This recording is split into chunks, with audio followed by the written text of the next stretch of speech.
Bonjour, énième vidéo. Comme on fait, et on défait parce qu'on manipule beaucoup la matière qu'elle est encore humide. On recommence.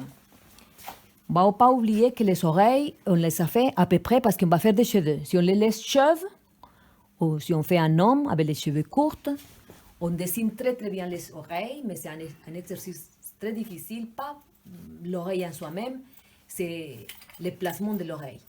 Comme il y a les cheveux, on a tendance à perdre la proportion de l'occipital et le frontal. Parfois, on met les cheveux dès le début et on fait une énorme tête. Je ne vous conseille pas du tout. Il faut faire chauve. Parfois, on laisse un petit repère de cheveux, mais le mieux, c'est de faire des petites mèches à la fin pour faire quelque chose de doux. Les cheveux, normalement, un cheveu doit être souple, il faut que ça donne de la sensualité à la pièce, quelque chose d'agréable, pas des énormes pics, seulement si on a envie de dire quelque chose par rapport à cette pique ou avec cette espèce de casque. Parfois, il y a des gens qui font des calabasses qui sont belles, c'est dans l'esprit très abstrait de l'idée. Et sinon, les cheveux, il doit être quelque chose de souple. On va installer les cheveux. Après, je finirai la leçon des cheveux avec une pièce que j'ai fait hier. Parce que comme on le fait avec la barbotine sèche un tout petit peu et ça va nous permettre de gratter et d'estomper. Là, c'est la tête. Comme on va faire les cheveux, on recommande la proportion.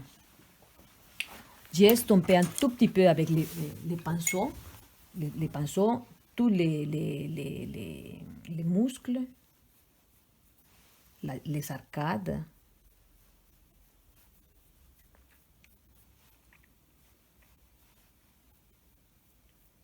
Et on va voir qu'est-ce que ça donne après.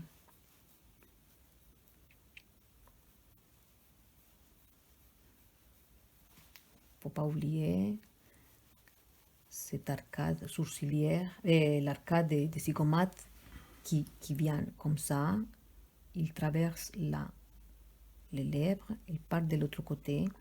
Le temporal, faut pas l'oublier. Le temporal, il est très important, cette partie qui est plate ici. L'arcade sourcilière qui dessine l'œil, qui descend. Normalement, il descend jusqu'à la pointe du nez.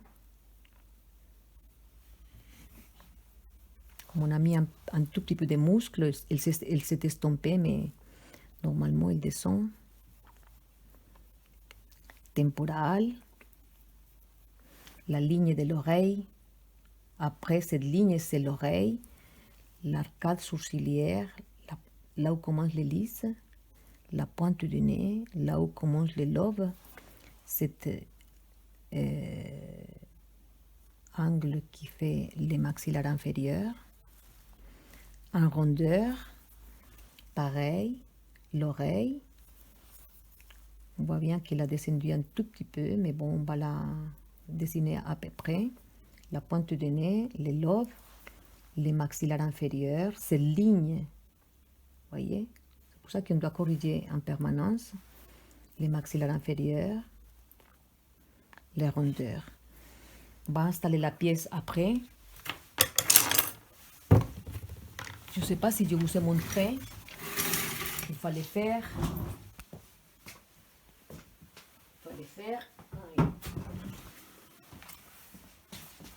Un petit bloc comme ça. Parce que ça, c'est des pièces qu'on travaille sans les tuteurs métalliques. Et ça, c'est un tuteur en argile que j'ai fait. Il sèche doucement. C'est juste pour mettre la baguette. Ça va nous permettre d'abord, on va dessiner un tout petit peu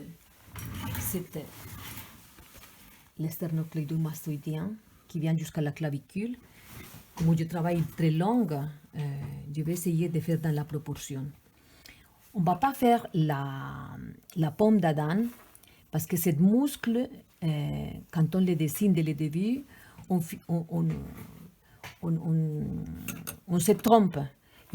On a l'impression que ce muscle, il vient comme ça. En réalité, c'est un triangle qui se dessine ici. Ce triangle qui se dessine ici, il s'estompe. Et après, il y a l'esternocleidomastoïdien qui sort. Il y a les petits triangles qui se dessinent. L'esternocleidomastoïdien qui partent derrière l'oreille et derrière l'occipital, vers la clavicule, qui, quand ils se croisent, il fait la pomme d'Adam vers l'intérieur. On a l'impression toujours que la pomme d'Adam, elle arrive droite vers la clavicule. Et non, on va dessiner d'abord l'esternocleidomastoïdien qui va vers la clavicule et on va laisser la pomme d'Adam se dessiner toute seule.